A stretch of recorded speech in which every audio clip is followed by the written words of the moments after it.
According to Mozart Sport, Osman Bukari is set to join Austin FC for a fee of 7 million euros.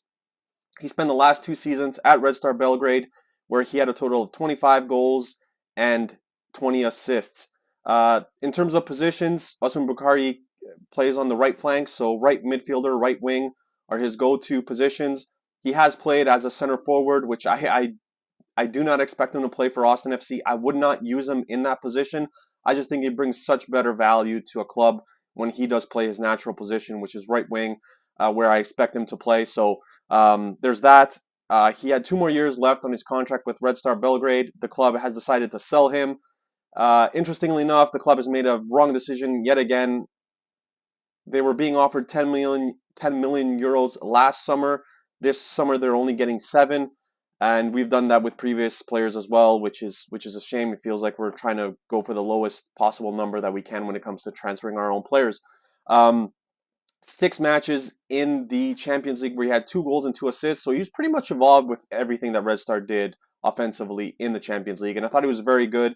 And one of those matches where he did score a goal against Manchester City away in Manchester, it was when he did play center forward. So I mentioned I don't expect him to play that position. I would not use him in that position. I just think he brings better value to a club where he does play on the right wing, where he can use his speed to absolutely burn the defenders. He's a joy to watch when it comes to that. He's just a lightning bolt of energy.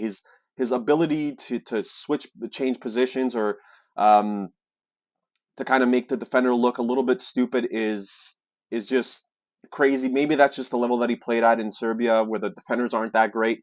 But his change of direction is absolutely outstanding. He can get himself out of sticky situations if he's being covered by 2 or 3 defenders in a close, um, tight proximity. He's able to kind of get out of that. Some of that has to do with his speed, and some of that is just like fast twitch with him just being able to maneuver around guys, and it's just remarkable to watch. So it will be interesting to see if he can do that in the MLS.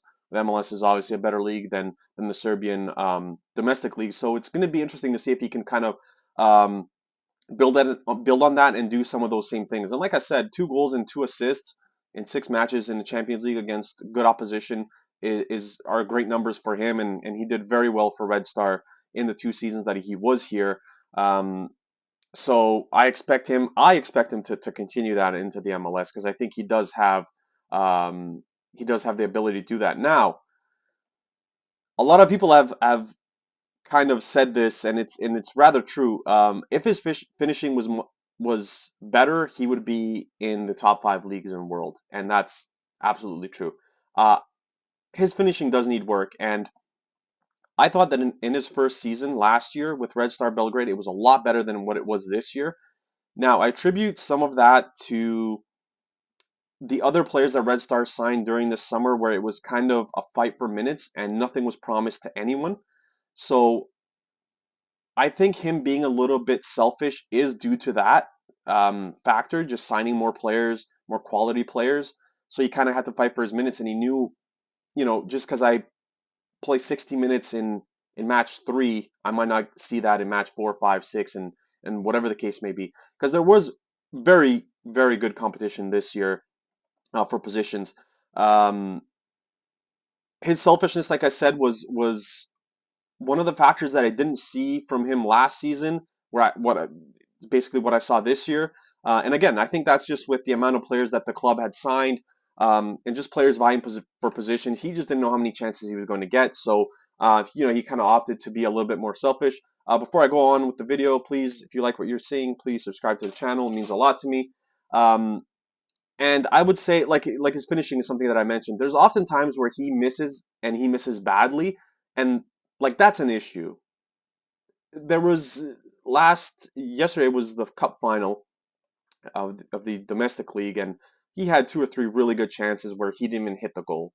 Like, and that's a bit of a problem. I think that's something that he's going to have to work on to improve, because if he can figure that out, and they kind of go hand in hand, I guess, with taking your chances and um, involving other players as well. But it's definitely a part of his game that has to improve. If he's going to be efficient in the MLS, it's stuff that he's gonna have to figure out, because again, just like Red Star in Austin, he's gonna face some adversity. He's gonna face other players trying to take his position. So That's something that he's going to have to figure out. That's something that he's going to have to get better at.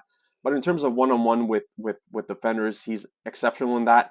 And that's one of the things I think that he got better with in his second year versus his first year. I think oftentimes he would not bow down to the defender, but he would often look to find the open player, even if he did have a one-on-one. Whereas this year, he was just looking to burn the defenders and just kind of see what happens. And he's known for scoring goals on the goalkeeper's close post. So if he's cutting down from let's say, the right side, the right flank, and he gets into the box and he gets close to the 6 yard box, he's going to look to score on the goalkeeper's, I guess the goalkeeper's left, which is his right. He's not going to look to plant the ball in the opposite corner. And he's scored, I want to say 3 or 4 goals this season just by doing that. And it catches the goalkeeper completely off guard because you assume that he's going to either slide it to the far post or if he's going to go far post. But he just kind of changed that in and he goes close post. There's a goal that he scored in the Derby. I guess it was 2 years ago now. That was absolutely exceptional. If you guys want, you guys can look at that on YouTube. But I think this is a great signing for Austin FC. I'm sad to leave him go, but I knew that this was coming. If there was one player who I knew was leaving the club this summer, it was Osman Bukari because I don't think that his value could have gotten any higher. Now, we were getting offered 10 million last season, and now he's gone for 7. So you kind of question that, but that's from the managerial side.